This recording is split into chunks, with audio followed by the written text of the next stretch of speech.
Why is it so hard to pull the trigger on early retirement? My man, we'll call him Wally, sent this to me. Remember Wally from Beeve? The Beeve? Nothing better than the Beeve, dude. Wally and the Beeve. Oh, just classic Americana. I love the Beeve. Jerry Mathers is the Beeve. I don't know who Wally is. Remember Wally Backman is the only other Wally I know. Wally Backman for the Mets. Remember him back in the day? I don't know whatever happened to old Wally Backman. He's a pretty good player. I think he's a second baseman. I hated the Mets, but I don't think he was on the World Series team that beat the Red Sox. I don't think he was. I think he came. Actually, maybe he was. Either. We'll call this guy Wally. So Wally emails me this, and I said, dude, this is a great. You should post this on your blog. He goes, I don't really have a blog, but you can. I said, man, I'd freaking love to, because this is a great post, man. I said, look, you need to start blogging because you're doing all the stuff perfectly the way the search engines look at it, and the search engine optimization and whatnot. So I hope he does. We'll see. Anyway, so this is what he writes. Why is it so hard to pull the trigger on early retirement? And look, obviously his name isn't Wally. It's Rick. We call him Rick. We could call him Dennis. What else could we call him? So we got Jesse for Jesse Roscoe. We could call him Ray Knight. Ray Knight? Roy Hobbs, Ray Knight. We could call him Daryl Strawberry from the 86 Nets. Dwight Gooden. Freaking Hernandez, his first baseman. Gary, you got the catcher. He used to play. Oh man, goodness, Gary something. Gary Carter used to catch for the Expos. Freaking Red Sox, the Bruins. The Bruins are up 3-1, 3-2 with a minute left. Now freaking Red Sox. Anyway, so fear of the unknown. So again, we're going back. Sorry. Can't stay on point. I can't stay on point when I'm thinking about freaking Boston sports, dude. Yeah, I've had a great 20 years. The Bruins only got one cup in 20 years. We got spanked by the freaking Blackhawks in 27 seconds in Game 6. And if we would have won that game going back to Chicago, we were going to bring back the cup to Boston. All right, why is it so hard to pull the trigger on early retirement, says Wally. Wally Rick. Fear of the unknown? Fear that your money will run out? Fear of losing a paycheck? Fear of not having health care? Fear of what others might think or say? Fear of losing your career identity? Fear of not knowing what to do? I visited each of these fears one by one. Fear of the unknown. See, this is good writing. Look how he did that. He separated that. It's easy to see. I hope this guy freaking keeps it up, man. We live in a world of unknowns. Unknowns each and every day, yet we wake up and embrace each and every day with fresh optimism. If early retirement does, in fact, raise the fear of the unknown, why do we not embrace the retirement fear with the same fresh optimism that we approach each unknown day? Dude, 100%. You're fearful, but you're fearful waking up. You're fearful going down the street. You're fearful going to the Atlanta airport to drop your wife and kids off to Australia. You still do it. You're like, we can get this done. If we didn't think you'd get it done, you wouldn't do it. So why do you fear of the unknown? Because you're like, so maybe you're fear of running out of money. As long as the government stays solvent, I will always have Social Security. Dude, I cannot stress this enough. I cannot tell you how many people, it boggles my mind, think that the government's not going to give us our Social Security. It's insanity, man. Okay, you be it as it may, man. I'm not going to convince you otherwise. That's fine. And fear that my money will run out is ultimately the fear of the unknown, which is a baseless fear. And if the shite, onions and shite, if the shite does hit the fan for me financially, I can always bag groceries at the local grocery store or work at a garden store, anything but the traditional crappy little job. But then you're not retired. That's if the shite does happen to hit the fan for me financially. That's exactly right. He doesn't want to do that, but he says, look, I'm willing to do it. I'm willing and able and ready. Fear of losing the paycheck. Fear of losing the petty state check is what I call it. If this is even a legitimate fear, the fear is not having faith in the plan that I've been grinding away at for all these years. I've saved, I'm debt-free, I plan to live a modest lifestyle, I'm relatively healthy, so I'm not losing a paycheck. I will still have a paycheck that I was planned for, but more importantly, instead of thinking that as a fear of losing a paycheck, thinking thinking, what do you say? Think of it as gaining my freedom from the crappy old job. Exactly. Instead of saying, I'm going to lose my paycheck, say you're still going to have money coming in. You're going to have to from your savings, from Social Security, if you're lucky enough to have a pension, all that. Or you might have a part-time job, but you're still going to have money coming in. So you're not losing a paycheck. You're losing the source that you're used to, though. That's the issue. You're losing the source of that paycheck, which is your crappy old job. And the fear is there so it could be a petty stay check. No more petty stay checks.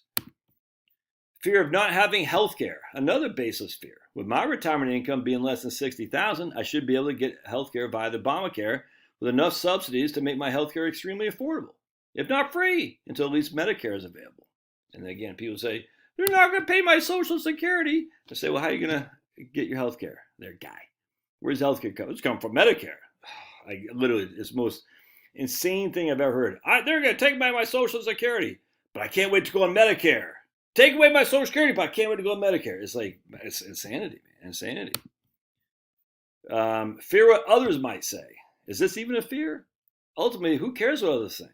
Anyone voicing objections to or tries to throw shade at my early retirement plan is either financially uneducated, jealous, or they're projecting their own fear of retiring early onto me. And their thing is, if they can't or not willing to retire early, why should I be able to? 100% Wally, freaking beef. We're going to call him beef. 100% beef. Jerry Mathers. Fear, now this is a big one. Fear of losing your career identity. Anyone whose identity is so wrapped up in their careers has more to worry about than retiring early. I work, put 100% each and every day. I do a good job, get good reviews, do what's required of me. That is the extent of my obligation to the crappy old job. All right, Pablo wants to... Actually, I think this is even bigger than what people think. Especially if you're like a manager or you have responsibility, you think you have responsibility. I think people think, man, what might company do without me? And then they find out very easily that your company's going to be just fine without you. How do you know? Because once you retire, they're not going to care. They don't care. They'll say, see you. You're like, well, I was leaving. Yeah, see you. Because the people that are left, all they care about is themselves. Yeah, I can't blame them. They're like, yeah, man, I'm still here. No, it sucks to lose you, Jill, but someone's got to still do this, and I don't like my job, so I'm kind of jealous at you. So I'm not gonna be hostile to you, but I don't want to hear it because I still got a job to do, and you're leaving. I just think a lot of people think they have this sense. I never get. I had this guy for the mid-level manager. Oh boy, why are you barking now, Finnegan, at USA? And he literally thought he was all that in a bag of chips. And his whole job, his whole life, you could tell, revolved around him being a mid-level manager at USA. You know what I'm saying? And I'll never forget. I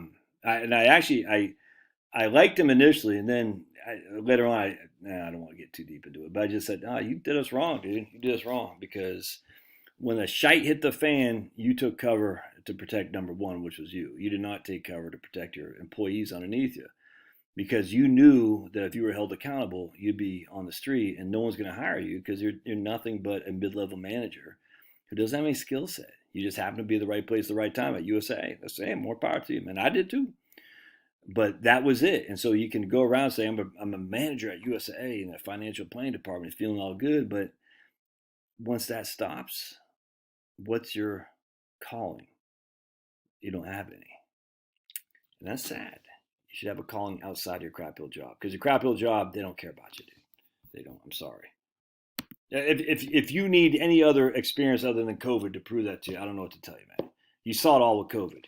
They don't care about you. Take the you know what, or else you're fired.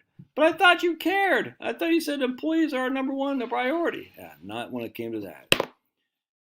Fear of not knowing what to do. Come here, baby. In life, we should all have an interest like we do and engage. In life, we should all have an interest that we like to engage in separate from our crappy little job. I personally like to read. I write poetry. I write children's books. I have an idea for a work of fiction. I'm an avid photographer. I like to bird watch. I love to hike, exercise regularly, as well as want to travel extensively. Freaking Beeve here is crushing. And you can tell he's a good writer. I tell you, this is good stuff. I hope he does get a book of fiction out there. This is good writing. So there should be no fear of not knowing what to do. The fear should be not having enough time to do all that. I'm telling you, dudes. If you got a freaking bookshelf like I have, you're like, dude, when am I going to find the time to read all this? So I just started reading about my next book I'm reading now is the Worship of Augustus Caesar, which is much different than I had anticipated it was going to be. I haven't read that. I only read like the first couple of pages. I thought it was interesting. And that just takes you down standard. So I still haven't finished reading, Question Einstein. I got tons of Einstein books. I still haven't, just so many books to read. And I still want to read, go back to reading Nassim Nicholas Taleb's, is back there, Skin in the Game. I don't think I've even read, I read The Black Swan. I read the other one he had. I don't think I even read. It's got so much to read. There's not enough time in the day. Crazy. So literally it's an opportunity cost. If I read The Worship of Augustus Caesar, I'm not going to be able to read this right now, which means I might never get to read it because I might not be around after I read this, if that makes sense. My story. My original goal was to retire late spring 2024 at the ripe old age of 58. But my COJ is starting to, so he was going to retire next year, a year from now. But my crap old job is starting to affect my health with a stress due to increased workloads with no one in sight. I can't tell you how many people I talked to. I talked to an IRS person the other day.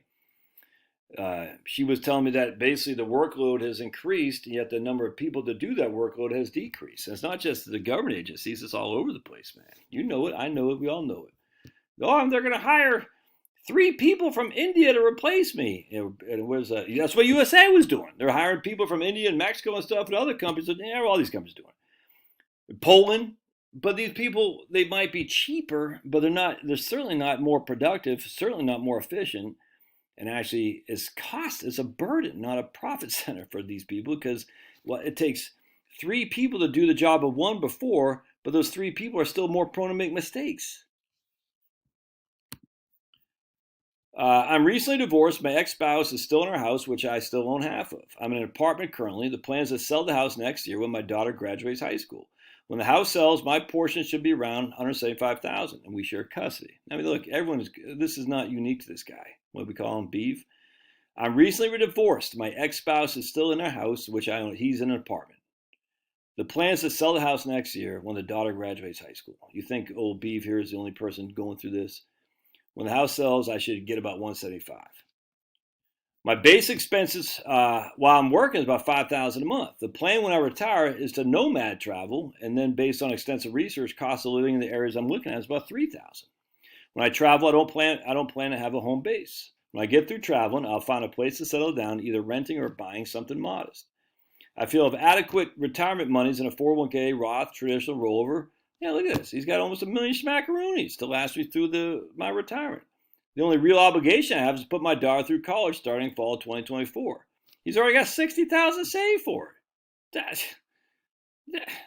Hey.